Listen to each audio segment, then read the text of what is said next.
Gideon Rose, who was the editor for Foreign Affairs magazine on the old Stephen Colbert Report show, back when Colbert was hilarious. And he was just openly bragging about what the game is here. And then he was like, well, Ukraine is kind of like the Robin to Russia's Batman. And so our job is to steal Robin away from Batman and make him come over here and join us. And Vladimir Putin's so stupid that he won't do anything. And then Colbert's in his old character. So he's like, well, shouldn't Obama be spiking the football and saying, yeah, in your face, Putin? And Gideon Rose is like, well, no, because then Putin might invade Ukraine. So we wouldn't want to spike the ball, but there's these. Let's here it is. Let's play it. Go from the beginning, Yeah, please. play it from the beginning. Here. There's the magazine, Foreign Affairs. Now, Gideon, help me out here. We've got a battle. The Ukraine, some of them want to go into the EU, the European Union, right? And some of them want to stay with Russia. If the Ukraine's not in Europe right now, what continent is it on? Well, it's part of Eurasia, but it's part of Eastern Europe and the former Soviet bloc. It's basically Robin to Russia's Batman.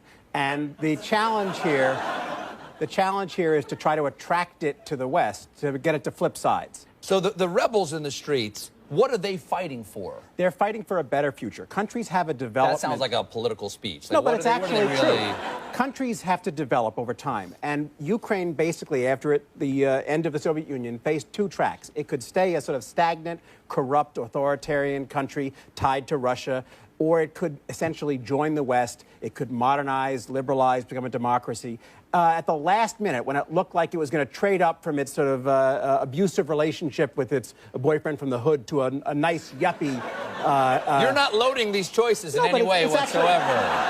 It's actually true. When it looked like it was going to trade up to a better environment, at the last minute, Putin offered a bribe. How much? $15 billion. That's a lot of cash, It's a lot of cash. And the president, who himself was tied to the old elites and the eastern part of the country with ties to Russia, decided to back off the change and go join Russia. Do you know how many pirate-themed restaurants you can buy with $15 billion? The problem was the western parts of the country and the younger parts of the country and the more modern liberal parts of the country basically knew that they had no future being Russia's vassal. So they took to the streets. Is America taking sides in this in any way? If these people, the rebels are winning right now, right? Yes, just recently. Why isn't Obama spiking the ball in the end zone and calling Putin and saying, hey, you might have won the medal count, but we won the country count, biatch?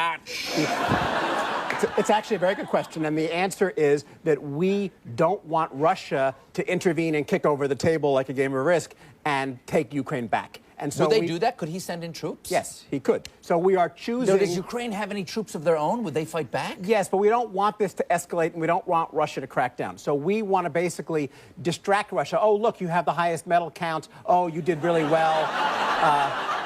And focus on the Olympics. Here's a shiny object. We'll just take an entire country away from you. Holy shit. Yeah. Now... Isn't that funny? There's a power vacuum right now. There's a power vacuum. The opposition is all together, which it's easy to agree on getting rid of the bad old regime and much harder to create a stable country in which everybody compromises and moves forward. Well, they need a strong leader to move the country forward. Do you know who's always good at a moment like that? Vladimir Putin.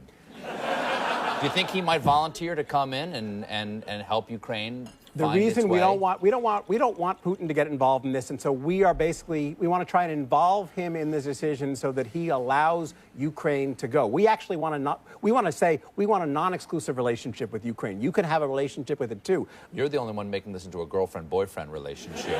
Ukraine is basically choosing its future between two completely different courses of action, and we're trying to blur that choice so the old boyfriend doesn't get too upset when it makes the right choice. Christ. So it's just all these George Soros-funded NGOs were funding the militias on the ground who were overthrowing the government. And then there's a tape of Victoria Nuland, who's was at the State Department at the time, one of the top people at the State Department, and she was basically talking about who would be the new government that took over, who America didn't want in, who we did want in the new government. So it's not, what happened basically was, as Gideon Rose was even saying, the Ukrainian government was kind of siding with Russia, or at least a lot more pro-Russia. And then we overthrew that government and installed a pro-America government. And this to Putin, he had said over and over again, was a huge red line for him. Like Ukraine was the big line. And you could imagine, take it from our point of view. if like Russia was coming over here and overthrowing the pro-America government in Montreal and installing a pro-Russia government there.